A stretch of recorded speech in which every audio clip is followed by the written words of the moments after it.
The upcoming assignment has you tasked with putting together a photo story that has something to do with politics. And some of you may be going the direction of looking at a political issue, perhaps. But some of you may have looked at the calendar, found a political meeting, maybe it's a city council meeting, maybe it's a board of trustees meeting on campus, and decided, hey, this is the route I'm going to take. And that's fine. I said in the instructions that you were totally able to do that. But the issue is that meetings like that, where some people at the front of the room talk and people at the back of the room listen, visually can be very boring. There's not a lot of action going on. There's not a lot of compelling movement going on. It's a lot of people talking and people sitting and people talking while sitting. And that can be very, very boring. So I put together this lesson as a way of talking about, okay, how do we effectively, as photojournalists, go to a meeting, a governmental meeting, and take pictures and put them together in a photo story package that isn't so boring that it will make people want to pass out of from boredom. You don't want people to pass out while they're looking at your pictures, because that's bad. They won't be able to look at any more of your pictures. So that's our core lesson here. How do we make the best of photographing governmental meetings, which often means photographing really boring situations? So first of all, here's our first big lesson, and that is that at all costs, you should avoid any and all photo opportunities.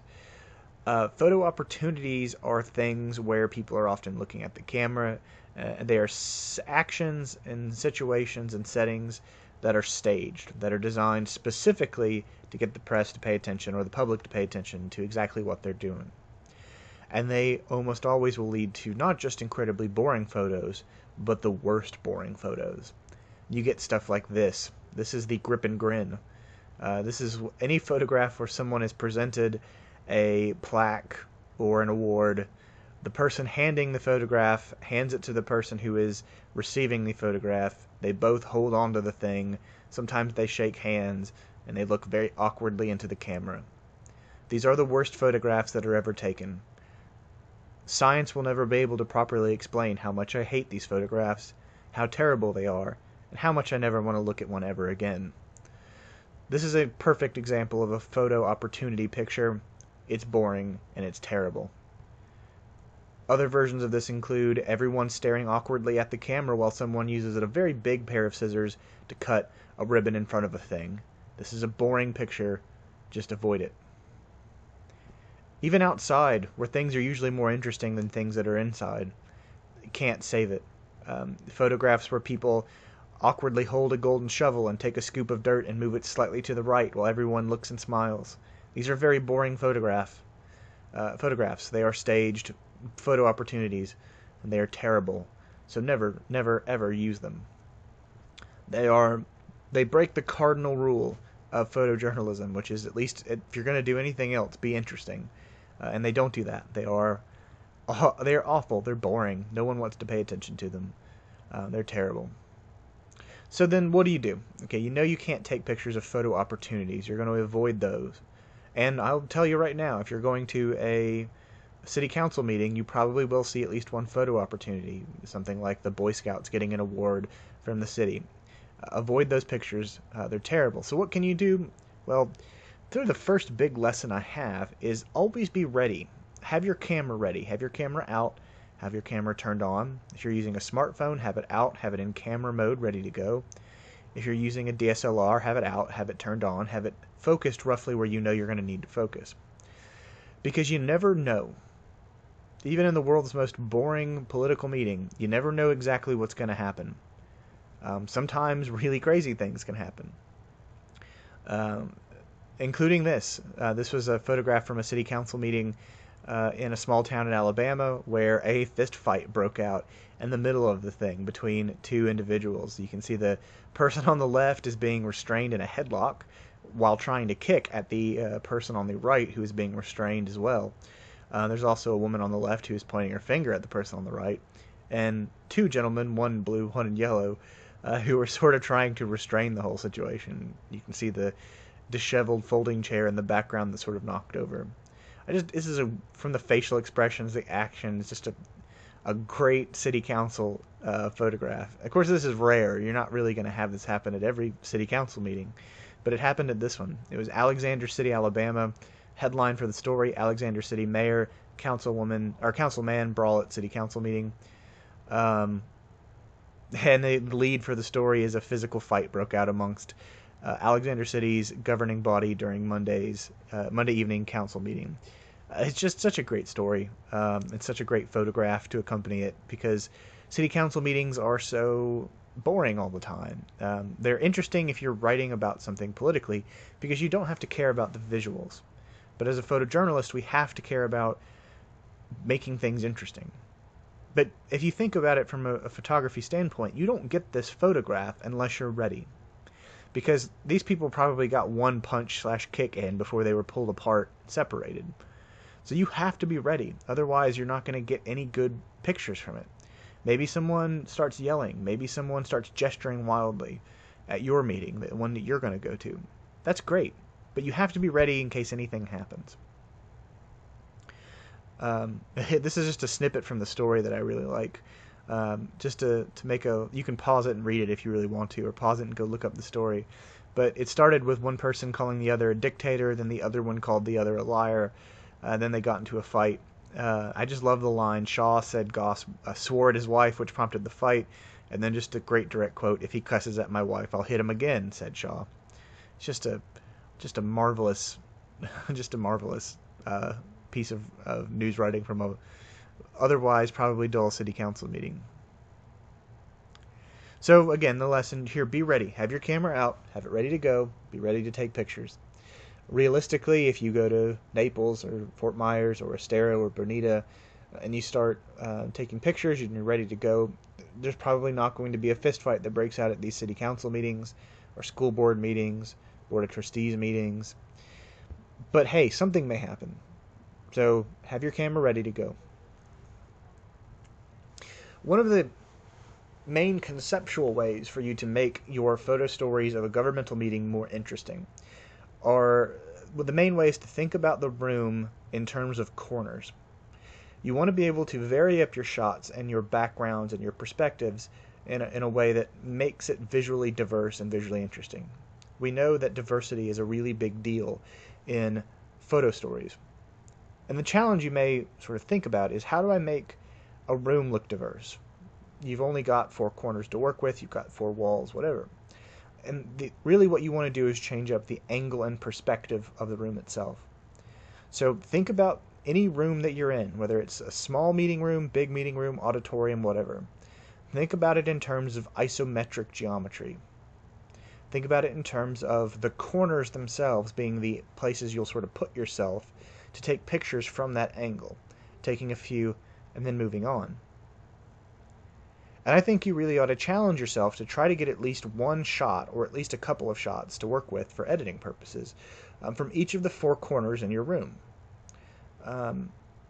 Try to move about physically around the room to get these shots, and to vary up the angles. And just so in case you were wondering, when we're talking about isometric geometry, I'm thinking about it in terms of the angle of the corner. So this room has clearly got 4 corners. This is a room presented in terms of isometric geometry.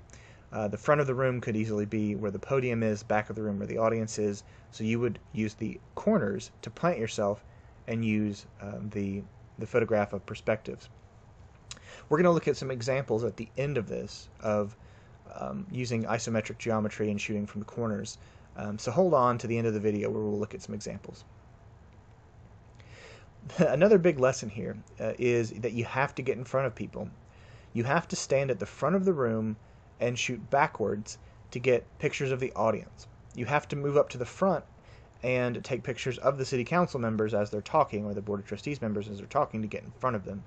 You can't be afraid of getting in front of people or being in their way in photography, in shooting a room like this. You have to be willing to get in front of them and take their picture.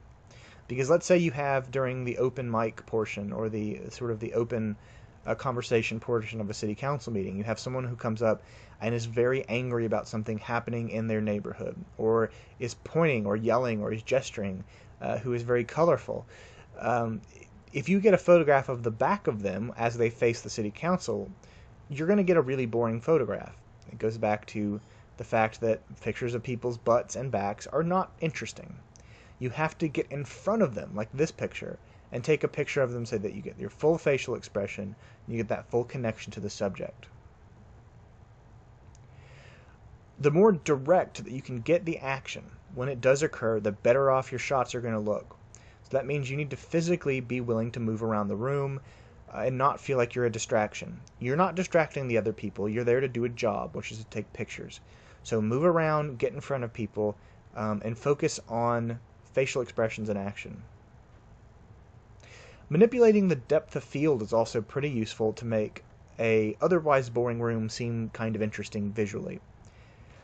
And by that, we know what we can mess with, whether it's a DSLR, whether it's a point and shoot, whether it's our smartphones. We know what we can mess with, which is aperture.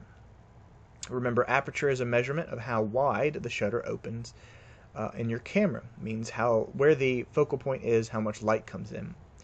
By lowering the aperture, by having a lower lower f-stop, which means a wider opening shutter, you can give more of a sense of depth to the room itself. If you end up leaving your aperture high, you're going to miss some of this depth, visual depth in the pictures. Now, understanding that the lighting may not be great and your camera may not be fantastic, which means that you have to leave the aperture relatively high to get enough light in so that the photos aren't dark. But try to adjust it a little bit and see what you can do. Something like this. We have in the foreground and in the background a line of people who are out of focus. The focal point is right in the middle, the two folks right in the middle, watching something happen at the front of the room. By having everything else but them, including the foreground and the far background, be blurry, it gives the room a sense of depth. It gives a room a sense of visual interestingness with the foreground and background. So adjust this to where you can get still enough light in to give the room some depth. It's important to know the agenda. Things are going to happen at a city council meeting that you really should not be caught off guard by. Because any governmental meeting, whether it's a city council meeting, a school board meeting, a board of trustees meeting on campus, any sort of governmental body that is meeting in a room to talk about things, has to post their agenda first. They have to give you a detailed list of what they're going to talk about.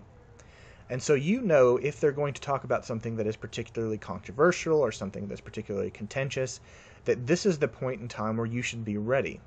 This is the point in time that you should move towards the front of the room and be ready to take pictures of people's reactions, of the city council members' reactions, of the audience's reaction, of someone who may be talking's reaction.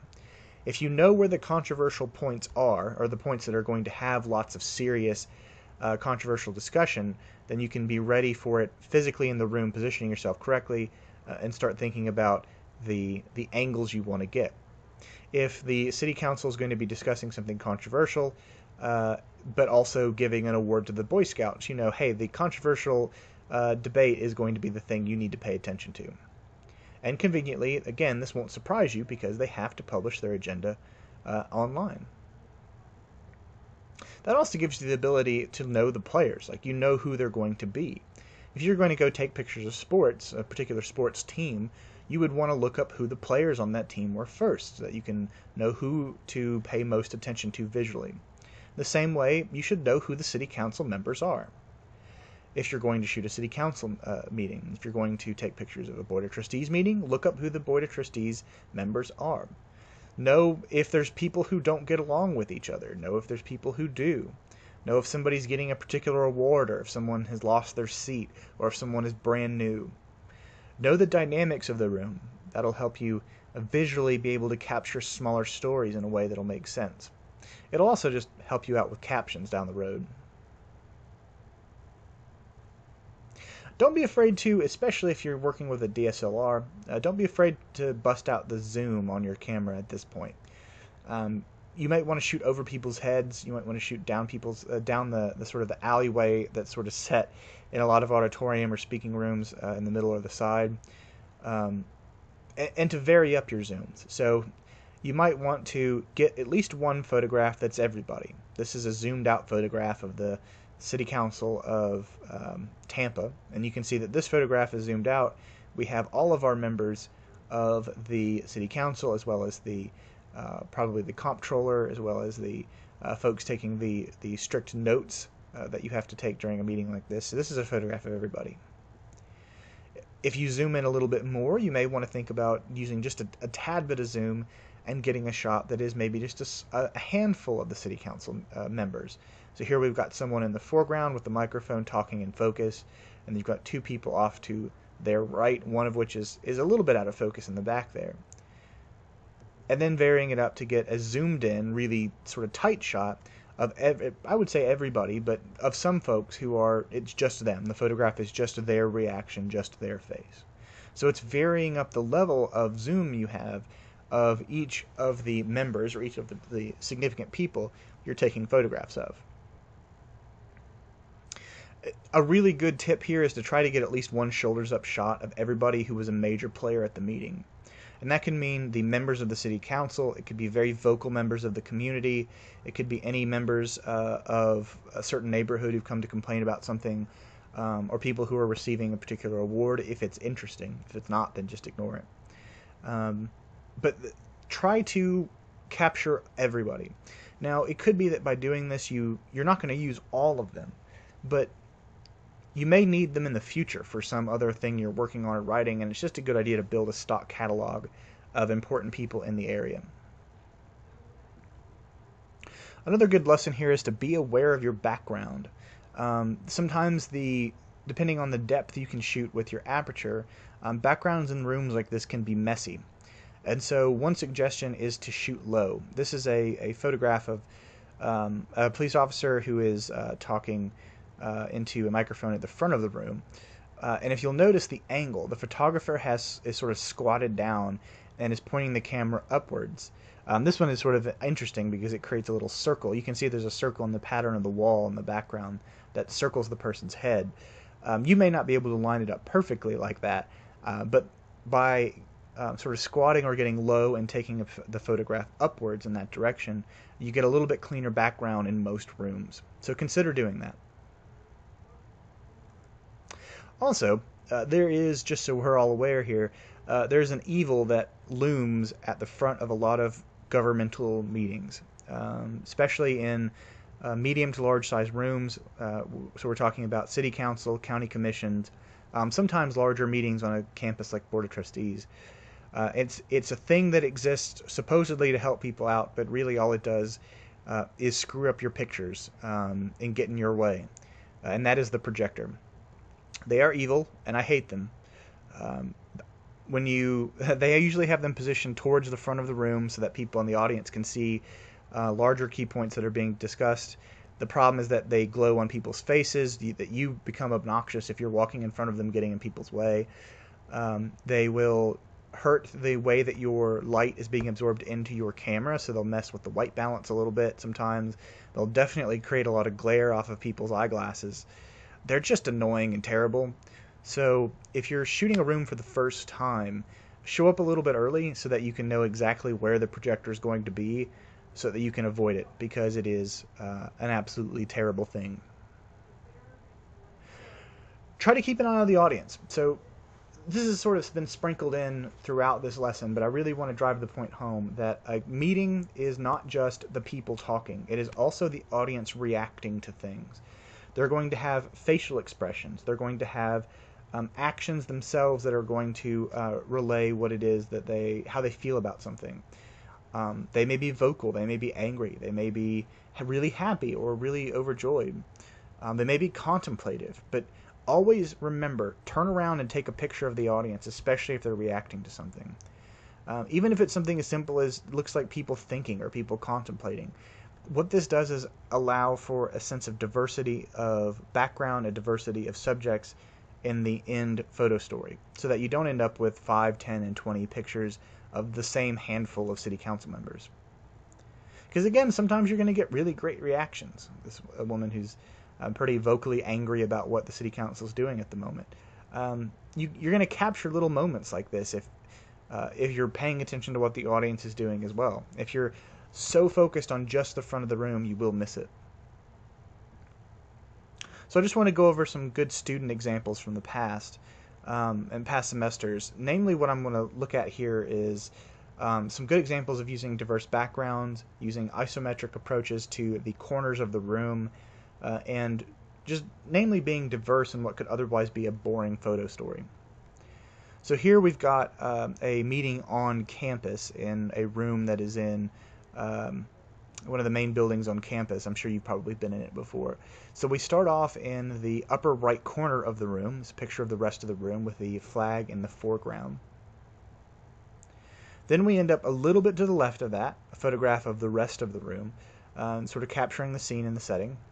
I do think it's funny if you look to the left and then towards the middle, you'll find two other photojournalism students of mine who were in the room taking pictures of the meeting as well. Now we're towards the back of the room, taking pictures more towards the front, sort of varying up the angle, and these are also slightly closer. So we are, instead of big pictures sort of sweeping the whole room, this is now waist up. We're now in the back right of the room, so we're from a different perspective with a different angle.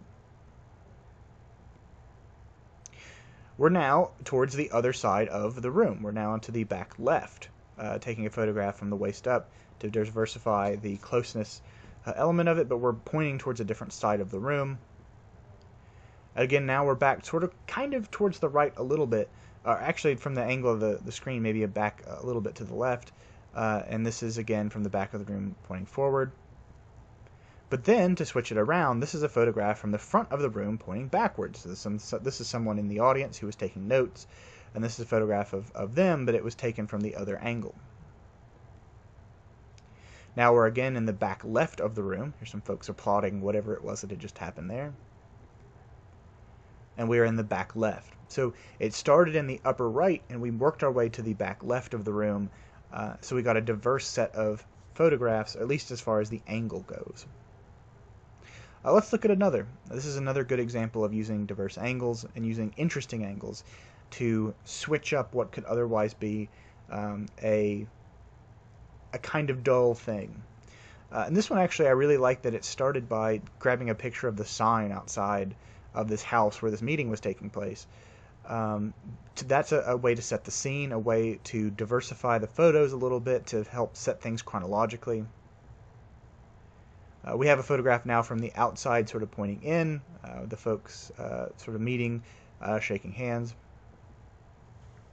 Really good lighting on this photograph. And I really like the angle and the perspective, really good facial expressions. This is a great shot, but this is again from This Is Inside. We now have a photograph of just someone's shirt. This is interesting just in the sense that, you know what, yeah, it's just a photograph of somebody's shirt, but it's shot, one, using rule of thirds off to the side a little bit, and it's got good lighting, so you put it together with the rest of the photographs, and it helps set the scene, helps tell part of the story. We get our nice detail shot. You wouldn't think about this normally. So thinking about, hey, what are some of the details, some of the detail shots we can have, and what is kind of otherwise going to be a meeting where someone stands in front of a room and talks. Well, if there's name tags, why not a detail shot of the person with a pen who's writing the names on the name tags, or is peeling them off and giving them to people so that they can identify each other? That's a really good detail shot. I really like that this photographer took a picture of the podium before people were at it. We get the little American flag on the microphone, but to me it just helps set part of the scene. Here's the crowd. In the foreground, we get the two backs of heads that are blurred out. In the background, we get the empty podium before anyone's at it. Then we start to get the photographs of the folks that are actually at the podium itself. You still have the heads in the foreground that are out of focus to give a sense of depth. The person who is at the podium is in focus. We have another person at the podium now with a slightly more zoomed in view who is in focus. And now turning around, we get some photographs from the front of the room pointing backwards to the audience. So we have this woman who's got the microphone and is asking a question to the speaker, but it is paying attention to what the audience is doing as well. Also, this has got a really good sense of depth because you have, again, the heads in the foreground, the person in the background. And to wrap it all up, from the very back of the room, we started from the front of the room, remember. Now we're all the way to the back of the room. A photograph of the speaker in the background who is out of focus, the person in the foreground who is in focus to give a little bit of a sense of depth. I think this could have had a little bit better of an angle so that it wasn't just the back of someone's head. But altogether, the photographs work really well to show how you can create diverse subjects, diverse backgrounds, and diverse angles in what could otherwise be a really boring thing, which is just a room of people talking. So keep that in mind when you are out in the world taking pictures of things for your political assignment. Anything can be made interesting if you follow some of these key principles.